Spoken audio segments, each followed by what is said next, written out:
Hi, I'm Mcrosbie, and you're watching Cars and Crosby. And we are back, episode 2 of season 6. Lots to talk about. We got a new interior that was released today, and I wanted to give you a fresh episode covering all of my opinions and thoughts related to this interior release. We've got the Lyriq V here now, and we're going to talk about that. And if we have some time, we'll go over some of the Corvettes that I have here. And last, we're going to talk about the mid-height Z51 spoiler, all on today's episode, starting right now.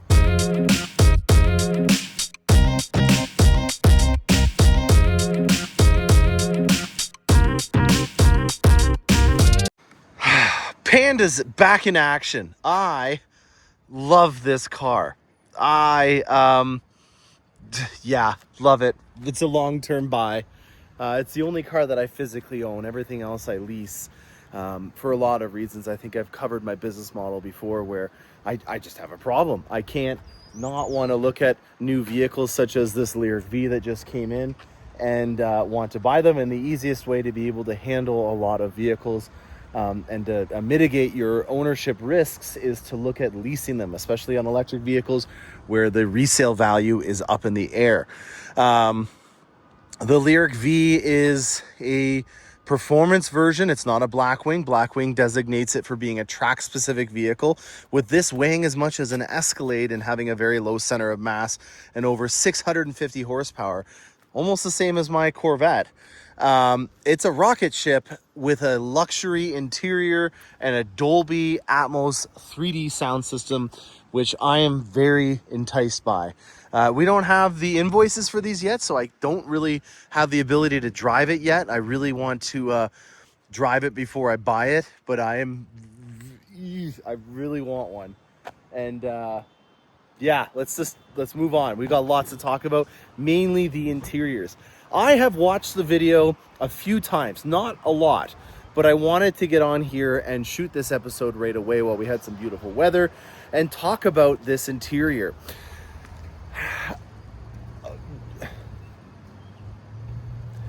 We are a really lucky crew of people to have a team of engineers that really think a lot about how you experience the open road. There's some things that I think need to be brought to light about this interior upgrade in terms of the ergonomics of how you do things. And the one in particular that stood out to me was the charging pad. Charging pads kind of have had a rocky relationship with people from day one. They didn't really work. They heat up your phone, so in the summer it's not really fun because then your phone is like lava.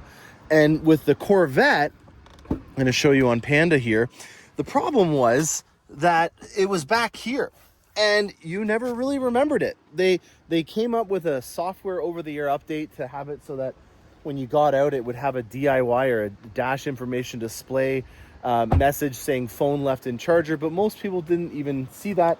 And even further, if you had a convertible or your top was off, your phone is now open to be displayed for anyone to see that it was left in there. So very big kind of ergonomic lifestyle situation that didn't really pan out, in my opinion, as being a good place. And that's just where life and proper engineering will take place. And that's what I'm really proud of. And I think that, everyone's going to be going on about the 3 different display screens and all those kinds of things and the new transparent roof. But I think that the unsung hero is to the engineer that pushed to have the charging pad moved up and to open up some real estate in that area there. There are things that I'm going to be critical of. I really do love the mode selector where you can adjust it with that twist. I really enjoyed that. Even with my Sky Cool Gray interior, I still have not seen any wear or tear on the white leather from using the mode selector. So for me, I really love this. I get a very fighter jet, F-16 kind of style appearance, and with that whole setup. And for me, that was not really a big issue.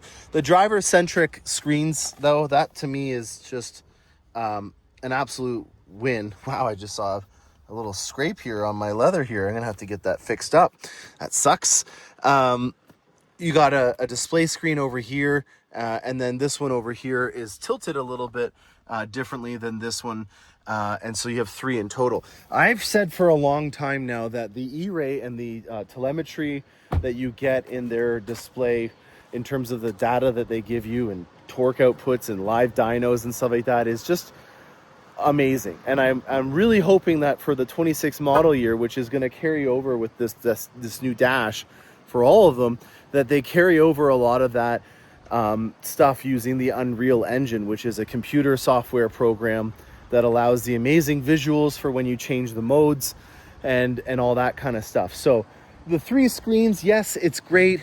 I'm not as wowed by that because I really wasn't feeling like the display in this was lacking. But for me, it's going to really come down to what the real estate in the center console does for change. The hang the F on handle is back. So in the center here, on previous models and generations, we had a handle here so that the passenger could hang the F on. And it looks like they brought that back.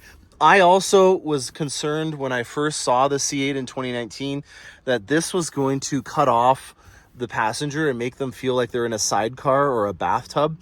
And I'm a little biased because obviously I love the Corvette, but I've been in the passenger seat on test drives enough, and I don't really feel like I'm missing out on the same experience as the driver is.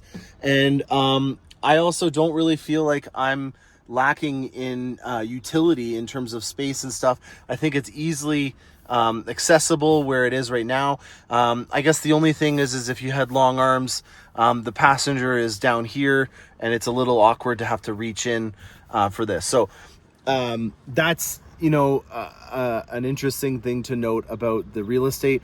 I really do think I'm going to miss the mode selector. It is a little bit cumbersome to have to do a little toggle switch instead of this, which just feels very intuitive to me. And then over here, we're going to have a lot more of a lever style button instead of them being on the dash center console wall. The transparent top looks like it's also different. This, in my opinion, is an underrated feature. I've bought 2 tops for my Corvette and I love it. I don't think I'm ever going to take it off. Remember, guys, I wrapped my Corvette's top to make it look like a coupe, or sorry, a hardtop convertible.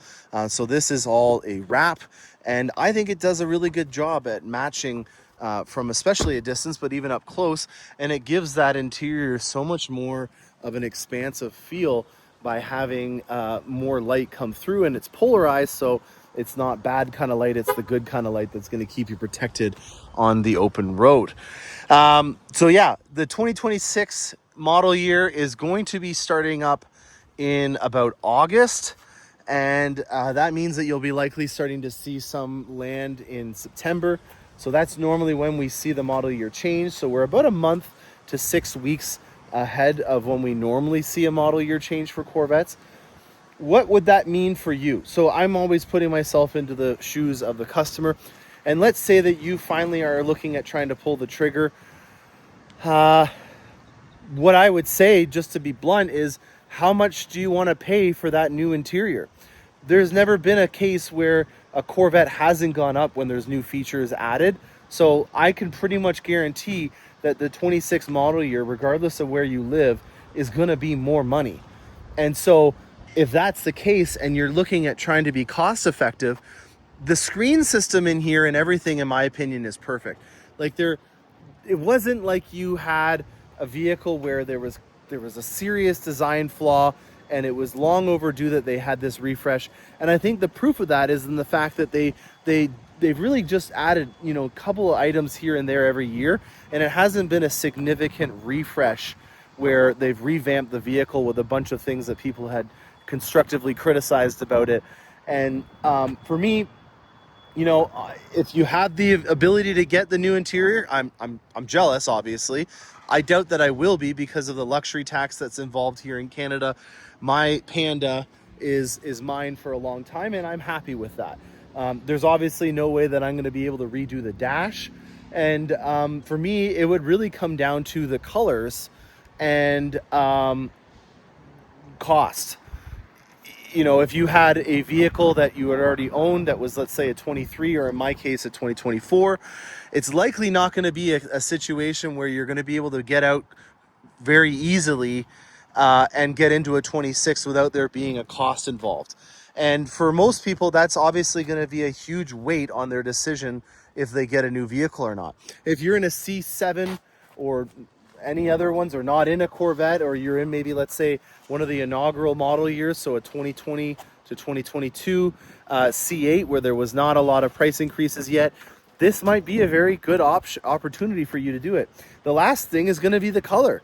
Blade silver is coming back. That is like a German sedan silver. So this is Argent Silver, which is never been on a Corvette before, but this is Silver Flare, which we got away. From a distance, Silver Flare, I would say, is the right kind of tone for Blade Silver, but it lacks the orange gold metal flake in the color that you see on Blade Silver. So like, think of a German sedan like a Mercedes-Benz S-Class, that kind of silver. That's what we had back in the C7 generation and at the very beginning of the C8 generation. And we got another zombie color where it's come back from the dead and back on a Corvette. It's going to be a very clean color. It's going to be very fun to accent with. It'll do well with a lot of chrome and black. And I think that with polished aluminum and chrome, kind of making a renaissance, in my opinion, just because there's so much black accents going on vehicles these days that it's kind of getting old. I do even enjoy just having like a machined finish to kind of break it up a bit. So for me, you know, the name of the game of just blacking it out and having black accents is kind of waning, in my opinion. And so I am starting to welcome a more polished aluminum look, and the Blade Silver is going to do a really good job at allowing you to be able to do that. This new green, I think it's called Krypton green, is like just very effervescent. That's the word of the day for people that are interested in my vocabulary. It's effervescent. It's lively. It looks nuclear. It looks like it's radioactive. And for me, I think that is going to match the energy that a lot of people have when it comes to buying a Corvette, and that have not had the opportunity to do unless they got a Sebring orange, torch red, rapid blue, those types of colors. So that's just going to add to the repertoire of energy and being able to build a build that has it. I've mentioned it many times on my channel. If you're just following along, I really enjoy designing vehicles. I'm going to try to hide down here just so that I can hide from the wind. I don't have my mic on. I really enjoy being able to help you out in the design process. And for me, the color is the beginning process and probably the most difficult component to designing the vehicle, because it sets the tone for everything.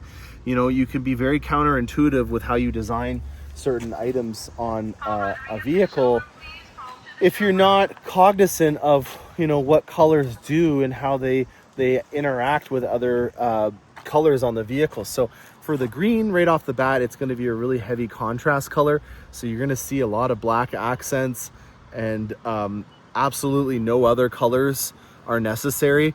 It's like when John Lennon was on stage and Yoko Ono tried to sing, and and you could see whatever that other famous singer was kind of staring down Yoko Ono.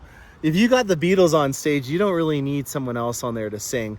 And I hope people understand the reference to what I'm thinking. I think it's Chuck Berry or something like that was eyeing down Yoko Ono. But Krypton green does not need yellow seatbelts. Krypton green does not need a edge yellow or edge red brake caliper. It needs nothing to assist it in making a statement, unless you're trying to make it a clown's vomit and you're just throwing every color at it for the sake of making it like a Harlequin kind of VW style vehicle.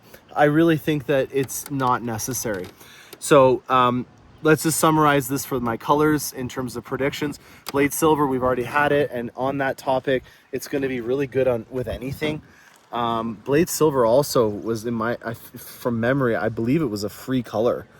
So I think that that's also likely gonna come back as being a free color. So that also plays into some people's decision process, and the fact that you can save anywhere from $500 to $1,000 depending on what country you're in and your pricing. So that's not a bad thing to add to the mix. It's going to do really great with accents. So, you know, Adrenaline Red, the new Habanero interior, I think would be really fun to do with it. And that's going to be more of a subtle singer on stage that could do with some backup singers to help it out and getting the song across. I'm already regretting that Beatles reference. So yeah, that's all I got to say about that. The 26 model year, I'm sure we'll hear more about it, but the finite details of it are what I think are really showing in terms of where GM is in terms of using engineering to design the vehicle. And I think that that's something that we should be commended on. And if you are at a GM event, make sure that you reach out to them and you tell them little life detail stuff. Like I remember, for example, I was one of the first people that got a C8 Corvette, and I remember going to Mike, who used to be in charge of our interiors, and telling him that the ink was rubbing off on this, and he obviously didn't have a lot of people out there that had them, and I could see his eyes widen when he saw it, and within a few days, Tim Campbell, who was in charge of the quality control for the C8 program when it launched, was reaching out to me, and they were getting it solved. So these people are passionate engineers, and they want to make sure that little life things that you don't normally see in a boardroom or an AutoCAD in terms of problems, when they do show up because of life, that's where they step up. And that's where I guess you could call this a soft mid-cycle refresh. That's where you're going to start to see some of those things come to paper. After that, I can pretty much guarantee that you're not going to likely see any more upgrades to the C8 generation, and you're going to start to see more engineering focus on the C9. So this is kind of probably going to be a final write-off or send-off on the C8 in terms of them designing and updating anything. I don't likely think that you'll see anything for the 27 model year other than maybe the color. And that I think is also important to note when you're making your decision in what you're going to do. So maybe you have a Stingray and you were thinking about getting a wide body, or maybe this rumored Grand Sport, and you know the color was one reason why you really want to get Krypton green. The dash was another reason, and then some of the other upgrades. Don't think that you should be waiting for 27 model year to get something, because I don't think that there'll be likely anything major that'll come now that they've done this very soft mid-cycle refresh, or as we call it, a facelift. So yeah, we covered that.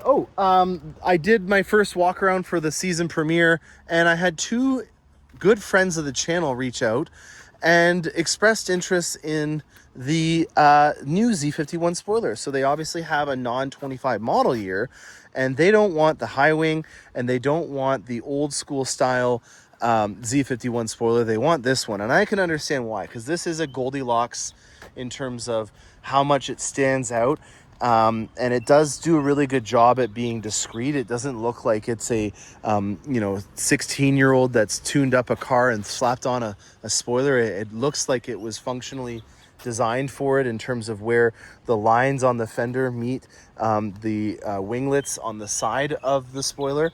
And so yes, I have pricing on this. I should have prepared it, but as you know, I do one takes, and I do have it if you're interested. I think it's a great idea.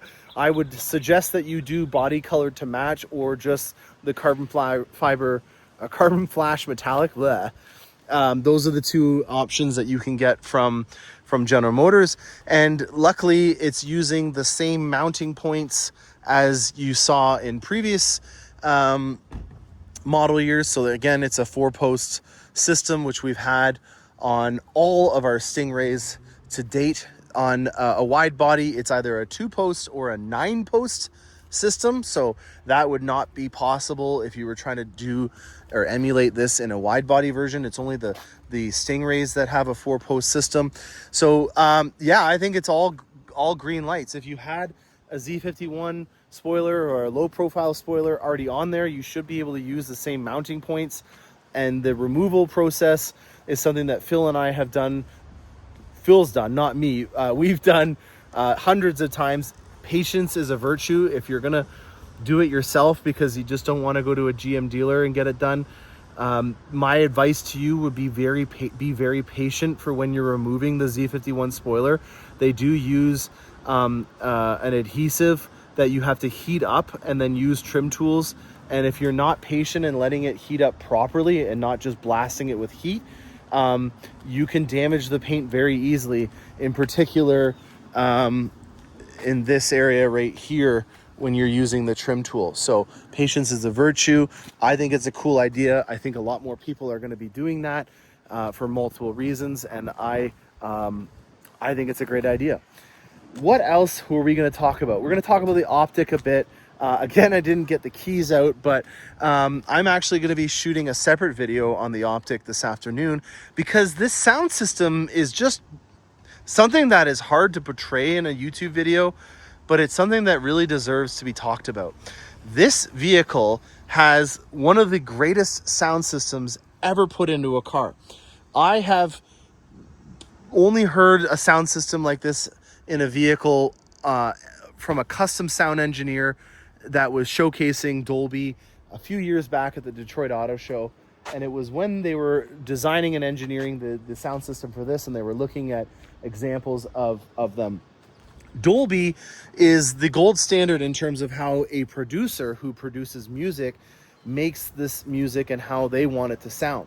And up until now, really, unless you have a very few vehicles that are capable of it, like the Lucid Air, and I can't think of anyone else on the top of my head, your car hasn't been able to emulate the sound system that the producers have wanted. And now with this Optic on just even the standard level, so not even a Sport 2, you can get it. In 2026, the Escalade is going to get it.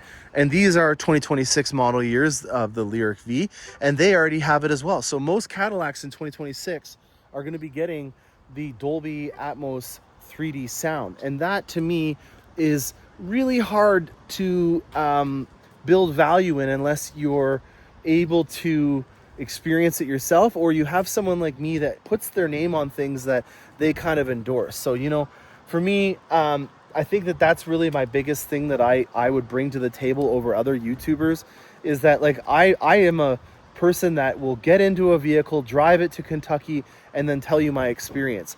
And I will tell you the good, bad, and ugly. And for me, I think that it is remarkable to think that you can get into a car and it can change your mood based on the sound system.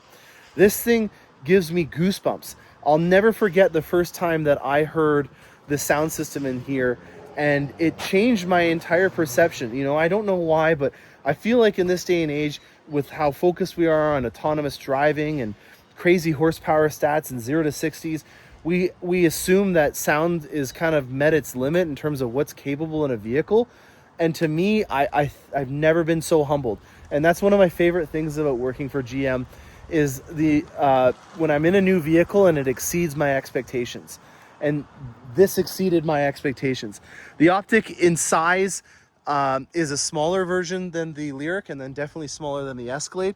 But a really cool fun fact that I learned today while making the video is that with the seats down in the Optic, it's only 2 cubic feet less of storage space than the Lyriq. So that, to me, is a huge win if you're looking for getting a smaller vehicle, like a Goldilocks, not a land yacht like this old school DTS over here. A Goldilocks in terms of size, and then having all the amazing features standard in it really bring a lot of value to it, in my opinion. And you still get the EV credit in the States right now on it, which is another great thing to note. And stay tuned for my exclusive Optic video, so just making it only on the Optic. And maybe the Lyriq V will make an appearance on it as well. I hope you guys enjoyed this episode. I want to keep these nice and short and specific, and not just a long rant like the season finale and the season premiere were. If you guys have some comments about the new 2026 updates to the C8, please make a comment in it. And then in the next episode, I will bring light to what you brought up. If you guys are interested in trying to order a vehicle, the pricing did not change, but the incentives have changed here in Canada and I'm assuming in the States, if you have an uncle or a niece or a nephew now that works for GM, they are no longer capable of giving you GM employee preferred pricing. If you work for Coca-Cola or something like that, you are no longer eligible for preferred pricing. A couple of other incentives went away, but thankfully the prices did not go up like they told us they were going to do. What they did is they took specific incentives and got rid of them or reduced them. And I much appreciate that, because, you know, it's great that I qualify for getting dealership employee on a truck, but I'd much rather have everybody get a vehicle that didn't go up in price because my discount went away. That seems selfless, but I promise you the logic in that is real. Thanks a lot for watching. Stay tuned for more awesome content. I'm Morgan Crosby, and happy motoring. Oh boy, we didn't get to the interiors. I'm so sorry, guys and girls. 2026 colors on the outside, we already talked about that, but we didn't go over the interior. There's 4 new interior options, and I'm inside this Optic because I want to show you one of them. There's a solid blue interior, which is called Santorini Blue. And actually, we've had Santorini Blue in the Cadillac lineup for a few years now. And I'm going to show you it for the first time on a Corvette, what this color is going to look like. This is Santorini Blue. And you'll see that it's an accent color on the Optic and also on the Escalade IQ. And then we also had it as an accent on the Lyriq as well. There is a blue on the interior for the IQ, and that is Harbor Blue. So that is not the same one, but I'm just going to open this door now to be able to showcase it in a couple of different lights, and we'll talk about this into more detail. So Santorini Blue is, well, I guess with the name, I don't know if you know this, but Santorini is an island in Greece. And a lot of things in Greece are this blue color. There's like this eye, like a glass eye. It has some kind of special meaning. I can't remember off the top of my head. But it's a very Grecian blue. And it's very kind of bright, but not to the point where it looks phony. It looks very natural and bright. And I think that that's going to be a very nice color to have on the Corvette. It's going to fit the demeanor. If I was going to give you a color that you guys would know right off the bat, Riptide Blue would probably be the closest blue that I can think of. It's not like a royal blue. It's brighter than that. So it's not dark. I know that the photo that's going around right now, it does kind of look a little dark, and it's not. It's a lot brighter and energetic. Not as energetic as Krypton, but yeah. Now, Atmosphere. Atmosphere is another accent color that we've had for a while, and you can see it here on the Whisper Beige Platinum Escalades. It's also there, and then on Cirrus interiors on the XT5, Atmosphere is an accent color. It's gray. It's a light gray. That's the best way to describe what Atmosphere is. And so when you're looking at that, I think it's called Sky Cool Gray on Atmosphere, that's going to be what you're looking at for that color. So for me, you know, another nice layout of Adrenaline Red, the Habanero interior from the 2025 model year. I think it didn't really even get a lot of time to be able to showcase on a lot of people. Santorini Blue is going to be a phenomenal color that I can see a lot of fun projects to work with in the future. It really is going to be a great color to accent on, you know, the Blade Silver, on any of the lighter colors. That to me is going to be the one that I'm most excited to see in person. And again, just for reference, that is what Santorini Blue is. We already have it, and if you have a Cadillac or a Cadillac dealership nearby you and you're wanting to make a decision on this 26 model year before they start hitting the ground, then go to your Cadillac dealer and you can see Santorini Blue. If you're wanting to see Atmosphere, again, go to your Cadillac dealer and you're going to ask for a Cirrus interior on an XT5, or Whisper Beige Platinum Escalades would also have it, or the Optic will kill two birds and show you both Atmosphere and Santorini Blue. And then Adrenaline Red you've already seen before, and I think that was it. So now this is the official end of the episode. Apologize for not including that in the main part, but yeah, lots to talk about, and I'm excited to hear your comments.